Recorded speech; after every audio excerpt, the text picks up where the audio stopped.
Hello everybody, I'm Terry Owens with the District Department of Transportation, better known as DDOT, and welcome to DDOT Delivers. Each week we take you inside one of the district's largest government agencies for a look at what we're doing to serve residents and visitors of the District of Columbia. We begin today with one of the top priorities of the Bowser administration, and that's Vision Zero.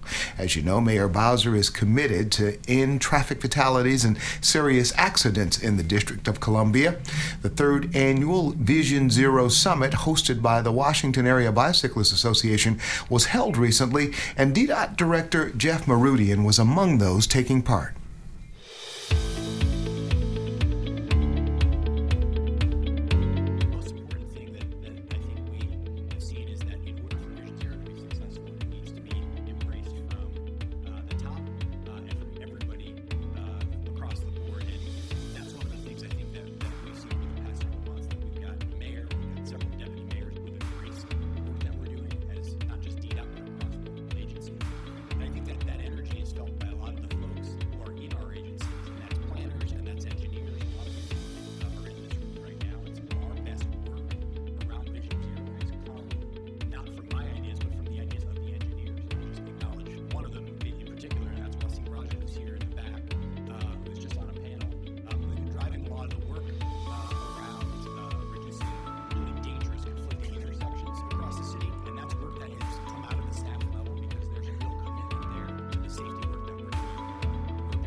And that was DDOT Director Jeff Marudian talking about the recent Vision Zero Summit and what DDOT is doing to support the efforts to end traffic fatalities in the district, which brings us to one of the latest initiatives at DDOT. You've probably heard about the drop-off and pickup zones that are being created. Here to tell us more about the initiative is Evian Patterson. He's Associate Director of the Parking and Ground Transportation Division at DDOT. Evian, welcome to the show. Hey, Terry. Thanks for having me. Hey, Evian, one of the most exciting things about working at DDOT is the knowledge of how the agency is really leading the country in many ways through some innovative ideas that we're implementing. And these pickup and drop-off zones fall right into that category, don't they? Yeah, you're right. You know, we're in exciting times here in D.C. and in the nation where we're trying to figure out what to do with our curb lanes and really balancing the needs of many demands and responding to growing development. One of the things that we did here with the Vision Zero pickup and drop-off zone initiative is to address some of the issues we've had with safe passenger pickup along our busy streets. With the inception and popularity of the for-hire vehicles like taxis and Uber, Lyft, Via, and other transportation network companies, we had to find ways to effectively get their passengers picked up safely at the curbside. And not in our travel lanes. And so we came out with some fun and interesting pilots that have been going on for, since 2017 was one of our first ones. Mm-hmm. But we're looking to expand a little more to make sure that we're facilitating that safe loading of passengers and goods throughout the district. Say more about the kinds of problems that we were seeing and just why this was posing a real safety threat. Yeah, in October 2017, we had been engaging with the Golden Triangle Bid, who brought an issue to us south of DuPont Circle, where it's a very vibrant and popular area, and usually in their nightlife times, where they observed when some of the bars and restaurants let out in the wee hours of the morning, passengers picking up in the trying to find their vehicles, the for-hire vehicles in the travel lane. So we worked with them to evaluate the root causes and some of the hazards that they had observed and we were observing as well. And one of the things that we found is that some of the conflicts were because of the parking that had existed. So the idea was to remove the parking in the evening after 10 p.m., to facilitate space for that safe drop-off and pickup of passengers. And it's something that we, working through, and it's a work in progress. But for now, we think is a good way to respond to some of those concerns. So I imagine this not only was there a safety threat, but this had to just create more havoc around the congestion that we see on some of our roads, right? Yeah, right now is what we had observed some of that traffic backup and congestion, and of course, DuPont is a popular area not just for the nightlife, but also just a throughway to other parts of the city and other the residents there too. So we have bus services that we're trying to get through, and other vehicles trying to make pass through, and we're held up by the customers who are trying to get their Uber or Lyft or Via or a taxi or even your grandma in that travel lane and backing up the traffic. So the good news is we've got people out of their cars. They're not driving down, but their for-hire vehicles that they were using were stopping in the roadway, the middle of traffic, trying to get people in and out, and so it's causing congestion and also posing a safety risk. And the solution was to take away some parking, which is always a touchy subject. That's right. But you take away some parking to create these special zones where these people could go in and do the quick drop off and keep it moving, not back up traffic, not have people dancing around in the middle of the street.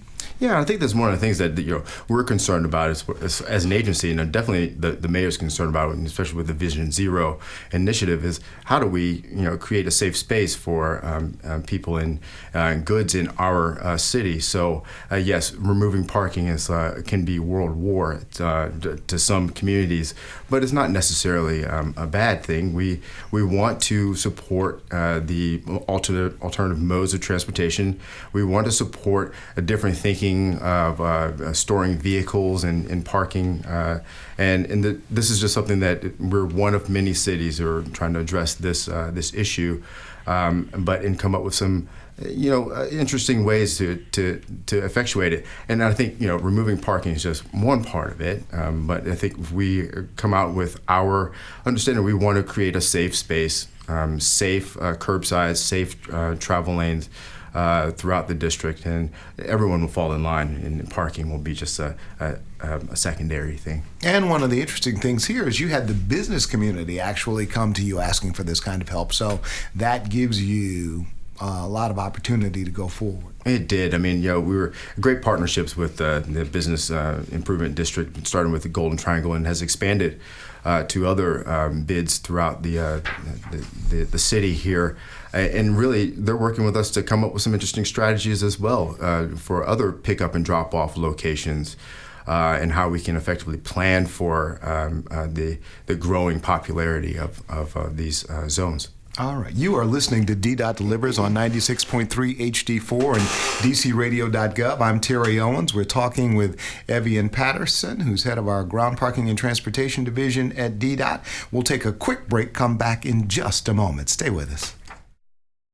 Welcome back, everybody. This is DDOT Delivers on 96.3 HD4 and DCRadio.gov. I'm your host, Terry Owens, and we are joined in studio today by Evian Patterson, Associate Director of the Parking and Ground Transportation Division at DDOT, and we're talking all things parking because that is what Mr. Patterson does. Evian, talk about the kind of engagement you have before you go out with something like a pickup and drop-off zone. Why is it important to get out in front and make sure the public knows exactly what you're doing? Well, as you started the segment, we are the primary role is parking. So removing parking, there's going to be a vibrant conversation in the district, and everyone knows that. So it is very important to get the message out of the goal of the adjustments, and it's not that we're taking something away, but we're adding safety, we're adding access. Those are things that matter to us, and everyone understands that.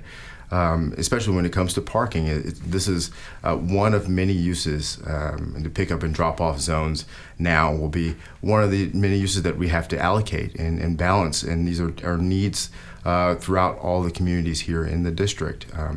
And so it's important for us to have a good message and to work with our community engagement team, who are great partners. I'm telling you, when they've come along, and we have more soldiers out there, especially on these controversial issues like parking. It's good to have some help, but also working with our communications folks. You guys Terry, your team are wonderful as well, and making sure that we get that message out before we move, and that's very important. So you had the initial pilot, you got some feedback from that, and you're now looking at other areas of the city. Give us a sense of how these things have performed for you. Yeah, we're still evaluating. I think that we have not been able to say that these are, we've come out and we've come up with the best solution. But what we're doing is working with, our community partners like the business improvement districts and our ANCs, working with business community, and working with the transportation network companies as well, to look at if there's been any improvement with their services. We have built good relationships with those companies, stemming back from our work during the inauguration, where we had to come up with some useful strategies to get people to and from the proceedings down there. And I think, over time, we'll look at the effectiveness and really how that's informing other locations. But it's helped us develop criteria for determining where the most effective pickup and drop-off zone will go. So we took that nightlife pilot, and we're able to identify some other locations. So right now there are 6 locations for pickup and drop-off, and we have made a commitment to looking at more. Good. We talk about managing curb space, and for the longest time this wasn't much of an issue, but that's changed in recent years. To talk about why we're seeing this dramatic shift, and how city governments are now being charged with managing the curb. Yeah, actually I had a veteran tell me we've been doing this all along, but the term curbside management I'll give a plug to our planning group. In 2014, did this study in the district to look at these competing demands for curb space that were more than just parking, and looked at it on a community level. And that really set the foundation for how we manage parking, not just our meter asset management or commercial loading or in the pickup and drop off, but also residential parking, and responding to those needs. And as we've grown in curbside management here in DC, the rest of the nation is growing as well, and looking at how to be more innovative in the parking management world. And there are so many new technologies out there to help and help us make decisions, and also to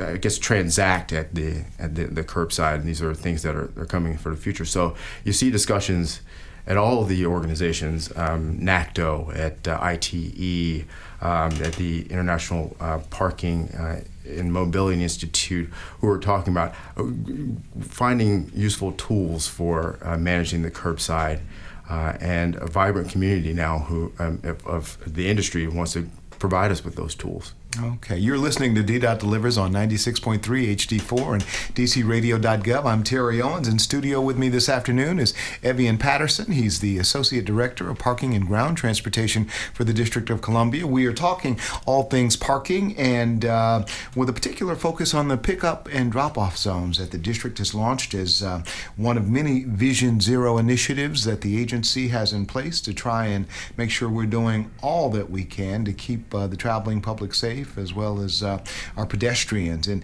Evian, you touched on how technology is changing the game in many ways. In the world of parking, what's changing? I know we see the apps now on the phone that you can pay your parking, but parking meters themselves may not be long for this. Yeah. Ed, I will say in the last 5 years I've seen it change since my time at DDOT. And in those 5 years, we've grown in popularity of the pay by phone or pay by app as a service, as another option for payment.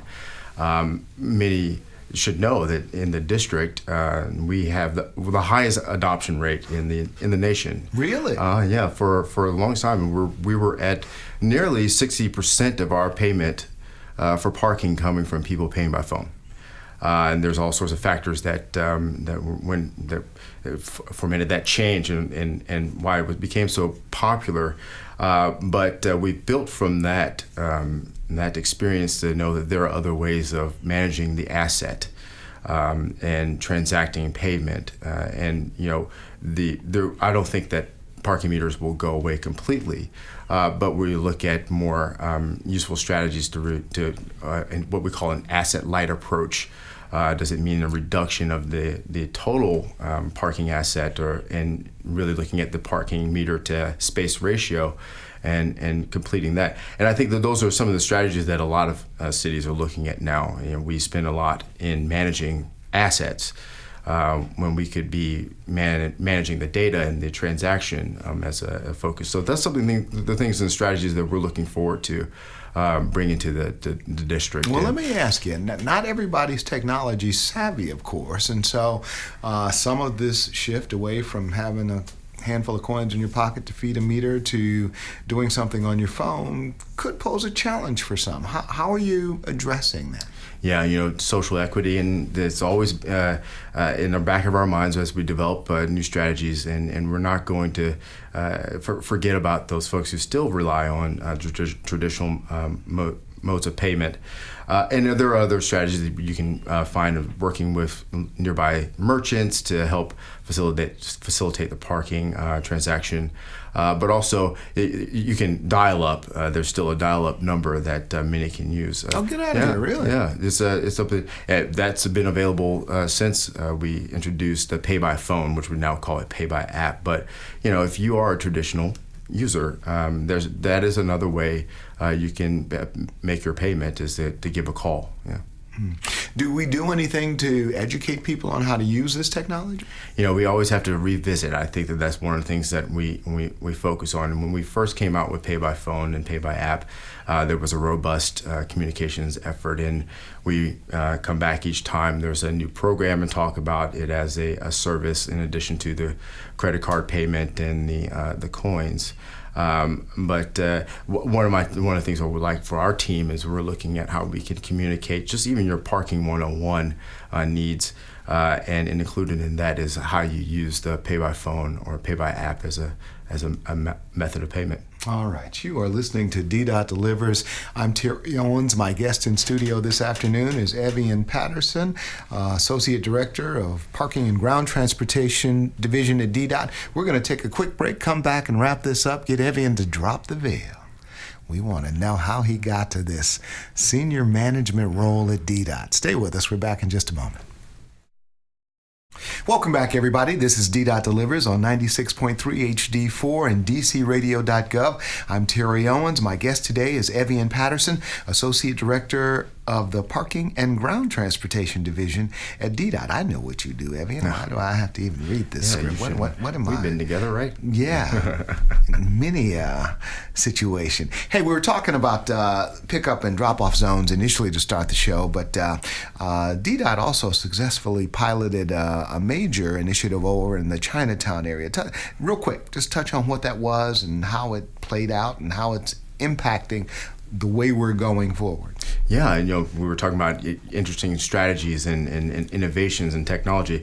We launched in 2016 the Chinatown Pin Quarter dynamic pricing pilot, where we were using an asset-light approach, which I spoke about a bit before, to look at the activities on the curbside and parking activities to determine prices based on demand, based on that time of day, and also within the week.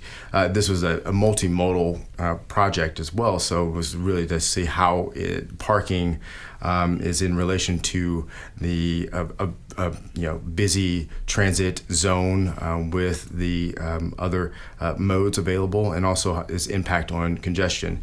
And I thought it became a successful project where we did a couple price changes. We're up to, I think, our sixth price change. in a very popular area as a Chinatown, and during those busy times of day, we adjust the prices based on the demand. But one of the things we'd like to raise is that there were just as many places where we lowered the prices than we did raising the prices, but that's just part of the asset light approach to come up with those decision points, and it's something that we're looking to build off of that success of that project and expand it to other parts of the district. And so part of the goal was to make sure that we were taking full advantage of all of the available parking in those areas where you had a lot of congestion. You might incent or incentivize people to go to another area where there was parking available. And the big challenge, I guess, in the district is that we've got people who are just constantly circling, looking for parking and causing all kind of congestion. That's right. And a major part of this project was to provide that information in near real time, but not quite real time, of where the parking is more available based on that time of day and based on the pricing. That was something that we grabbed from the data and research that was produced from that project. Fantastic. And people around the country are looking at what we're doing. Certainly, I think San Francisco was one of the leaders in this. That's right. San Francisco, it came from the FHWA grants, and San Francisco was the first out the gate with a very successful project, and we had our version here in the district, and I think we have definitely put ourselves on the map as a success story as well. And is this a program you think we'll see moving to other parts of the city? I think so, very much, and it's something that we've there's a growing demand for it, especially when we were talking about managing the parking assets and providing that availability, adjusting those prices and getting it to a good level that opens up more availability. Okay, well, we can't let you get out of here without here we go. Telling a little bit of that story. I thought I was close. Everybody's got one, and transportation. Was this something you grew up thinking you were going to do, or did you sort of back into it like I did? I think all of us have that interesting part of our story. No, I did not grow up dreaming about parking. Prior to coming to DDOT, I actually worked in international consulting, where I was going and building revenue systems in foreign governments, and mostly the post-conflict zones. And so we would go and do training on effectively budgeting and managing budgets, and getting the public involved with your budgeting process. And a little bit of that had some transportation, related to transportation. I think the closest would be fleet management in that regard. But as I was doing the training and setting up programs, I realized I did not have my own experience in local government. I did not understand the barriers. So I took a shot to change a career and came to DDOT as an analyst, a revenue analyst, which was a nice tie. But within a short period, was given another challenge, and that was to manage the whole group, and from there just provided the opportunity at DDOT, which is something that we all share, and that we have at our fingertips a lot of opportunities to grow, to find out about areas you didn't ever imagine you were going to be doing, and has been very rewarding. What about the educational journey prepared you for what you're doing now? So I make a plug for that. I did a master's in public policy and administration at New York University, where they were looking at, we focus on urban issues and urban management, and we had the exposure to urban planning, and there's some of the transportation work as well. But I think that really prepared me. I used to tell my colleagues, grad school colleagues, those classes that we spent money on really do come into, they really do work after you get into government. And I think that's one of the things that my professors will be very proud that we actually put it to use. Now, is there something on your team that would be considered an entry-level position? Actually, I have a very great team. I have, some solid professionals in transportation, especially. And we have one position that we have just opened up. It was in a construction. It's called a construction representative, and is a entry level into learning some of the tools of the engineering technical work, learning some analytical work, and able to grow into another role or wherever it is available to you at DDOT. So if someone were to ask you what you like about your job, what would you say?